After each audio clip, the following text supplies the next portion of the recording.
जय हिंद प्यारे बच्चों, आज के इस वीडियो के अंदर हम क्लास 10th के मंथली टेस्ट के इम्पोर्टेंट क्वेश्चंस के बारे में डिस्कस करने वाले हैं। इस वीडियो के अंदर हमने दो चैप्टर्स के कुछ इंपॉर्टेंट क्वेश्चंस को लिया है, जिसमें चैप्टर 1 एंड 2 यानी कि पॉलिनोमियल भी इंक्लूडेड है। तो आइए शुरू करते हैं आज का यह वीडियो। जनरली इन तीन क्वेश्चंस में से आपको एक क्वेश्चन पेपर में देखने के लिए ज़रूर मिलेगा, तो हम रूट 7 वाला कर लेते हैं। ठीक है, हमें क्या प्रूफ करना है? इरेशनल प्रूफ करना है। तो सबसे पहले हम इसको क्या करेंगे, इसका ऑपोजिट लेट करेंगे कि let root 7 is a rational number. हमें प्रूफ क्या करना है? रेशनल नंबर, पर हम इसका ऑपोजिट लेट करेंगे कि ये एक रेशनल नंबर है। रेशनल नंबर किसे कहते हैं? जिसको हम पी बाई क्यू की फॉर्म में लिख सकते हैं, तो इसको पी बाई क्यू की फॉर्म में लिख दिया। Where P and Q are को प्राइम, पी और क्या है? को प्राइम है। ठीक है, और क्यू क्या नहीं होगा? जीरो के इक्वल नहीं होगा। अगले स्टेप में आपने क्या करना है? स्क्वेयरिंग बोथ साइड करना है, स्क्वेयरिंग बोथ साइड्स। ठीक, तो दोनों साइड स्क्वेयर करने के बाद रूट 7 का square upon P by Q का स्क्वायर। ठीक है, स्क्वायर से स्क्वायर रूट कैंसिल हो जाएगा। ठीक, अब Q square is equals to P square upon 7 आएगा, क्योंकि मैंने इन दोनों की पोजीशन को आपस में इंटरचेंज कर दिया है। ठीक है, तो पहली कंडीशन ये आ गई है आपकी ये। इससे क्या पता लगता है कि P square is divisible by 7, therefore P is also divisible by 7। Clear?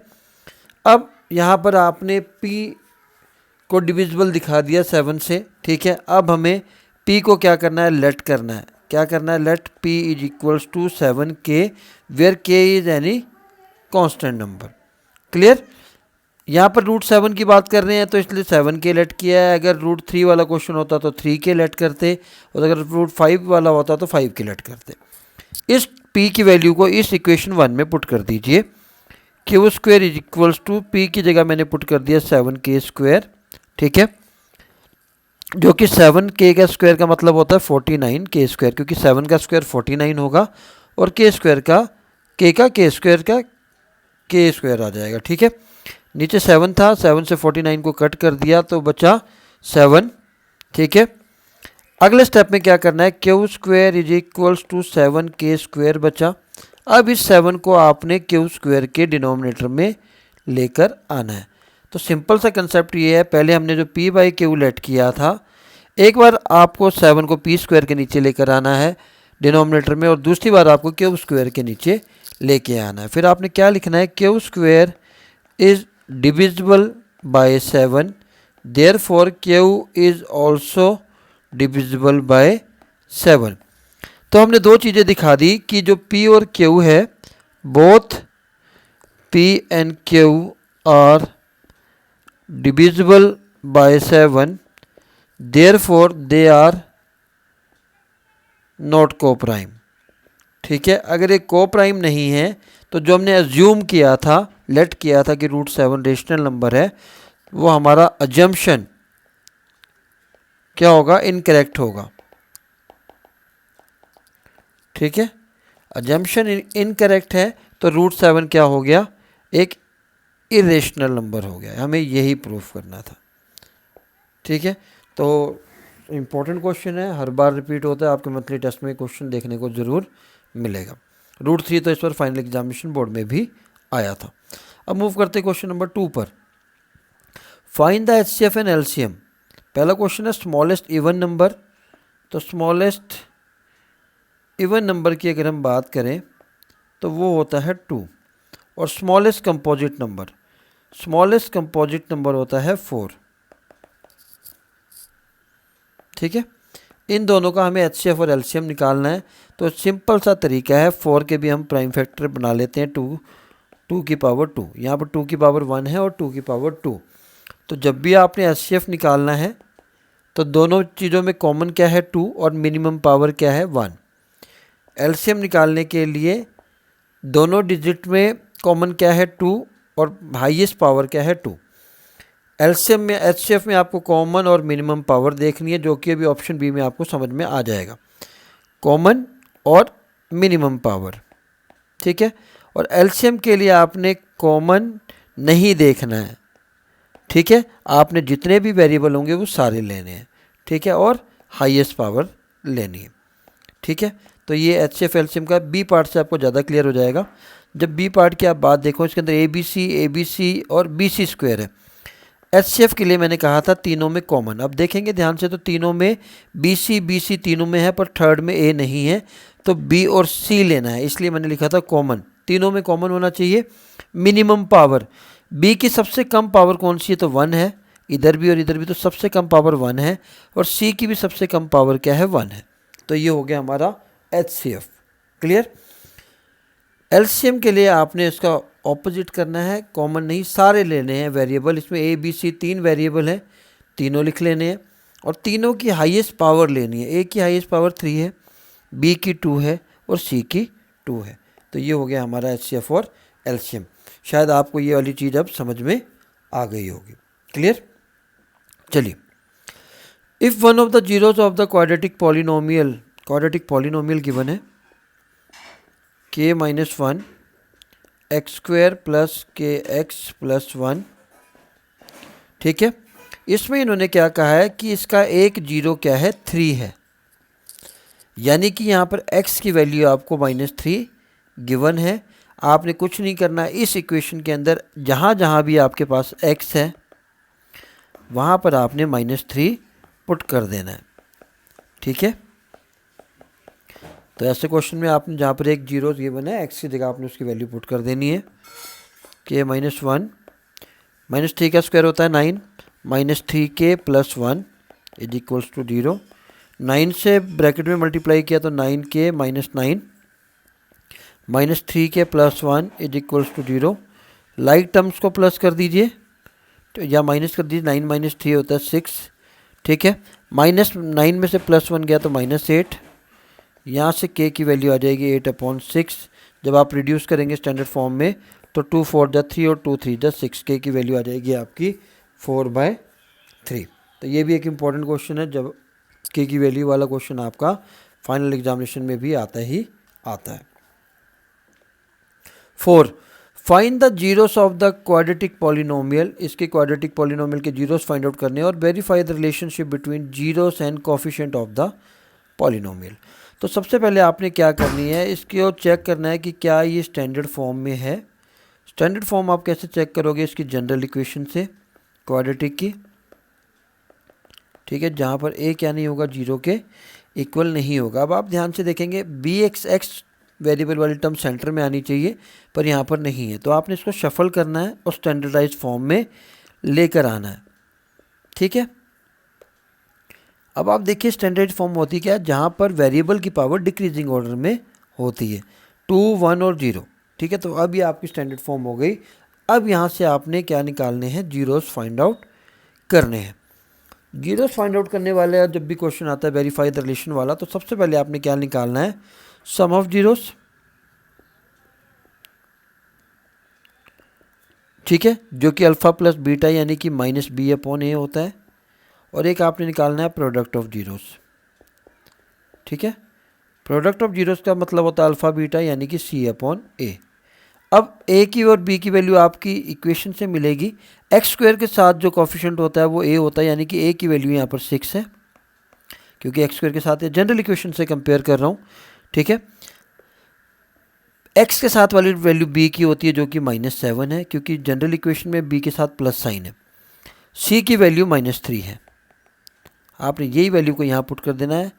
-1 फार्मूले में था, एक b की वैल्यू के साथ है 6, तो इसको सॉल्व किया तो 7/6 आ गया। सिमिलरली c की वैल्यू पुट की -3/6, तो -1/2 आ गया, ठीक है। अब आपने कुछ नहीं करना है, जो ये इक्वेशन गिवन है इसके फैक्टर्स बनाने हैं by splitting the middle term. 6x² - 7x - 3, a और c को मल्टीप्लाई किया तो आता है 18 माइनस का। 18 के फैक्टर को क्या क्या होते हैं हमारे पास, 1 होता है, 2 3 6 9 और 18। ऐसे कौन से दो नंबर हैं फैक्टर्स में जिनको माइनस करके 7 आए और मल्टीप्लाई करके 18, तो वो 9 और 2 है। तो मैं इसलिए क्या कर लेता हूँ, 6x² - 9x + 7 2x, ठीक है। अब आप देखेंगे -9 में से 2 को प्लस करेंगे तो -7x आएगा और मल्टीप्लाई करेंगे तो -18, यानी कि हमारे जो फैक्टर्स हैं वो सही है। मैंने फैक्टराइजेशन के ऊपर एक और वीडियो बनाया था, उसका मैं लिंक डिस्क्रिप्शन में डाल दूंगा, आप वहाँ से फैक्टराइजेशन कैसे करते हैं क्वाड्रेटिकेशन का वो देख सकते हैं। ग्रुपिंग कर दी 6x² - 9x की, प्लस साइन था तो कोई ज़्यादा चेंजेस नहीं आएंगे यहाँ, ठीक है। पहली वाली में से 2x कॉमन आ जाएगा, 3x कॉमन आ जाएगा, 2x - 3 बचेगा। अगले वाले में 2x - 3 ऑलरेडी है, ये दोनों हर बार ब्रैकेट वाले आपके सेम आने चाहिए। 2x - 3 को कॉमन ले लिया, ब्रैकेट में बचेगा 3x और +1, दोनों को 0 के इक्वल कर दिया तो एक की वैल्यू आ जाएगी 3/2 और एक की आ जाएगी -1/3। अब ये जो दो वैल्यूज़ आपकी x की आई हैं, एक को हम अल्फ़ा कहेंगे, दूसरी को बीटा। तो अल्फ़ा प्लस बीटा करके देख लीजिए आप, 3/2 - 1/3, क्योंकि प्लस था तो प्लस इंटू माइनस माइनस होता है, मैंने डायरेक्टली लिख दिया। एलसीएम लिया तो 7/6 आया। पहले भी हमारा सम ऑफ जीरोस क्या आया था, 7/6, यानी कि ये सही है। अब प्रोडक्ट और चेक कर लेते हैं, 3/2 इंटू -1/3, 3 से 3 कैंसिल हो गया, बचा क्या -1/2। पहले भी हमारा प्रोडक्ट -1/2 आया था, तो हैंस वेरीफाइड। कुछ नहीं, पहले आपने सम ऑफ जीरोस के फॉर्मूले से वैल्यू निकाल लेनी है, फिर फैक्टर करने के बाद जो एक्स की वैल्यू आई उनको प्लस और मल्टीप्लाई करके चेक कर लेना है कि सेम वैल्यू आ रही है या नहीं। ये बहुत इंपॉर्टेंट क्वेश्चन है, हर बार पेपर में आता है, इस बार भी आपके मंथली टेस्ट में और फाइनल में आने के पूरे चांस हैं। क्वेश्चन नंबर 5 की बात करते हैं। Find a quadratic polynomial. यहाँ पर क्वाड्रेटिक पॉलिनोमियल फाइंड आउट करना है। सम ऑफ हुज जीरोस इज, यहाँ पर सम गिवन है 8 और प्रोडक्ट गिवन है 12, ठीक है। तो जब भी आपको क्वाड्रेटिक पॉलिनोमियल फाइंड आउट करनी है तो उसका फार्मूला होता है x² - sx + p = 0, जहाँ पर s क्या होता है, सम ऑफ जीरोस,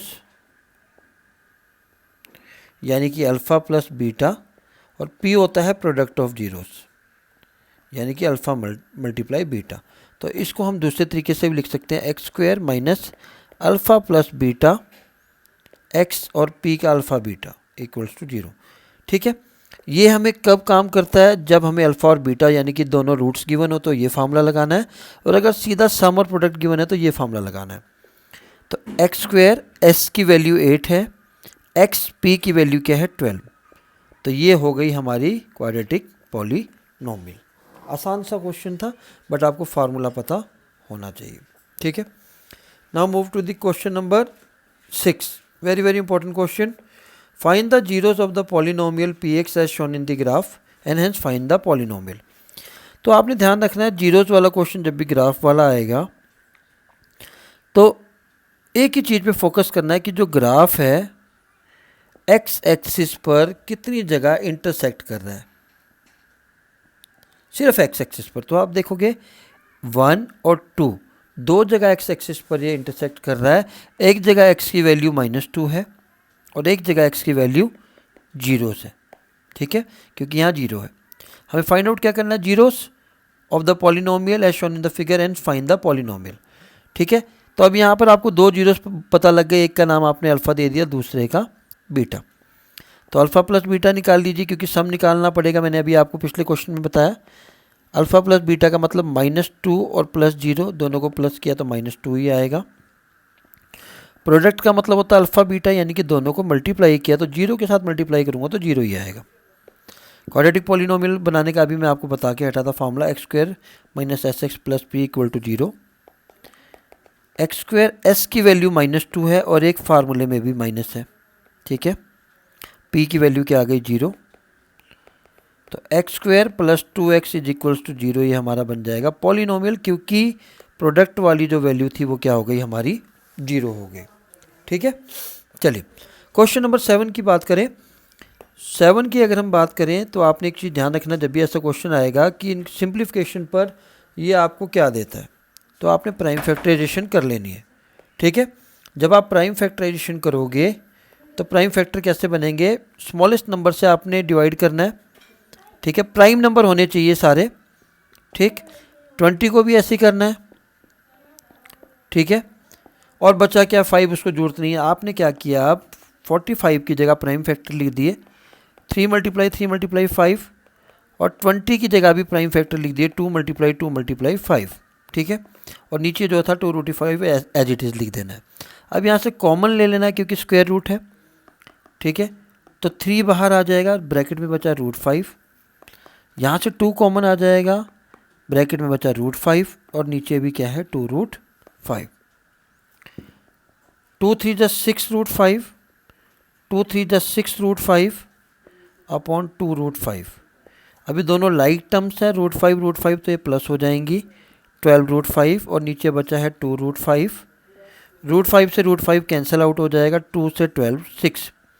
तो हमें सिंप्लीफिकेशन पर क्या दे रहा है, ये एक रेशनल नंबर दे रहा है। कब, जब हमने इसको सिंप्लीफाई किया। तो 4 ऑप्शन हो सकते थे, rational number, irrational number, terminating, non terminating, ऐसे करके 4 ऑप्शन दे देंगे। तो आपने रेशनल नंबर पे टिक करना है।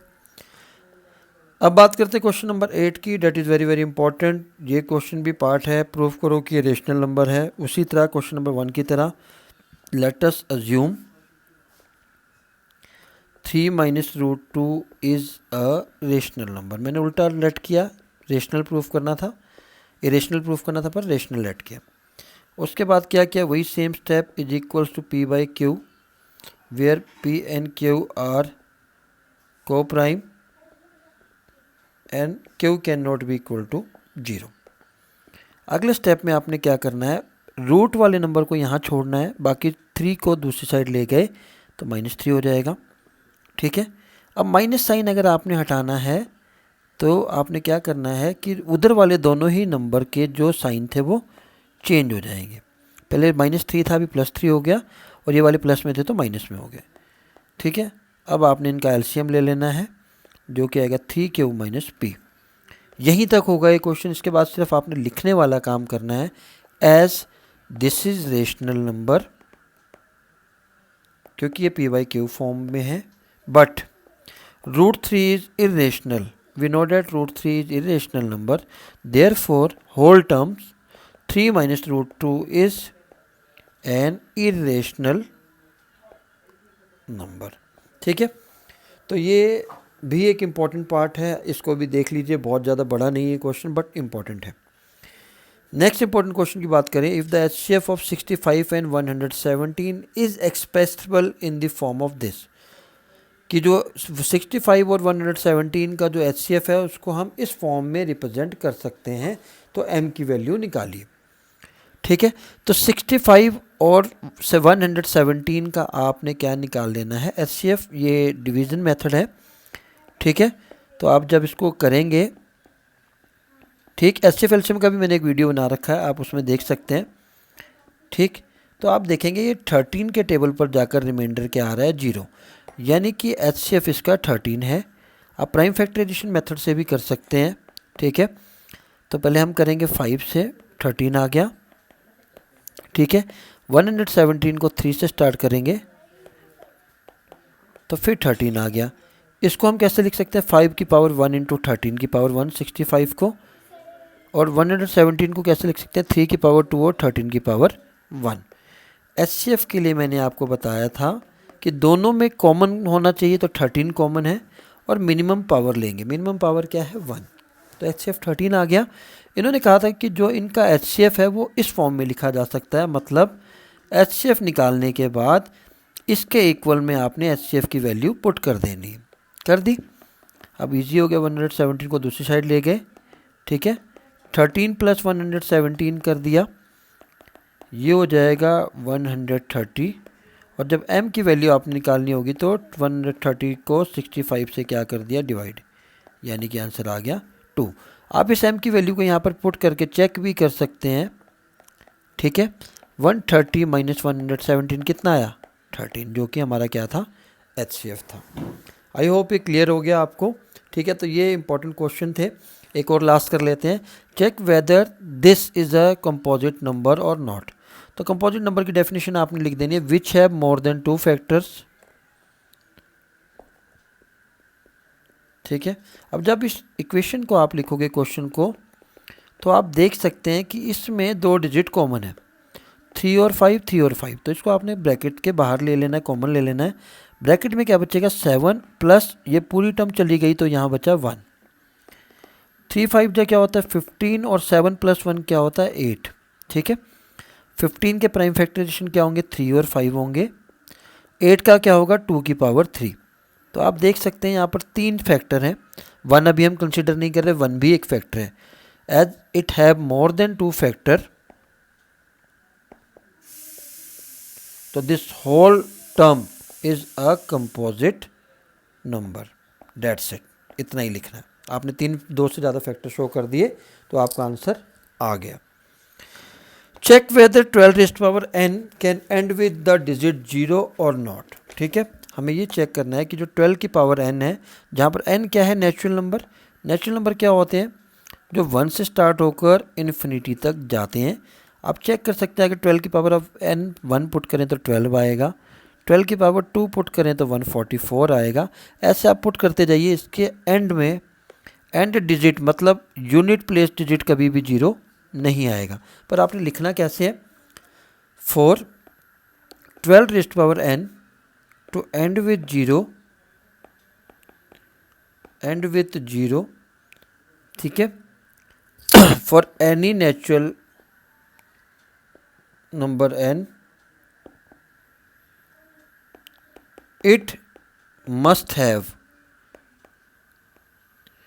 2 and 5 among its prime factor। ठीक है, कहने का मतलब क्या है, जब आप 12 के प्राइम फैक्टर बनाओगे तो बना देते हैं, सॉरी 6, तो आप इसमें देखिए इसके प्राइम फैक्टर में 2 और 3 आ रहे हैं, पर एंड 0 के साथ एंड करने के लिए क्या कंडीशन है कि इसके प्राइम फैक्टर में 2 और 5 आने चाहिए। यहाँ पर 5 क्या है मिसिंग है, तो ये 12 की पावर एंड n 0 से एंड नहीं कर सकता, because it do not contain the prime factor of 5। That's it, आपने इतना ही लिखना है। ठीक है, तो ये था एक छोटा सा वीडियो जिसमें मैक्सिमम इंपॉर्टेंट क्वेश्चन को डिस्कस करने की कोशिश की है। HCF के वर्ड प्रॉब्लम वाले क्वेश्चन का मैं एक वीडियो और लेकर आऊँगा बाद में। ठीक है, तो आज के लिए इतना ही, फिर मिलते हैं नेक्स्ट वीडियो में नेक्स्ट इंपॉर्टेंट क्वेश्चन के साथ। जय हिंद, जय भारत।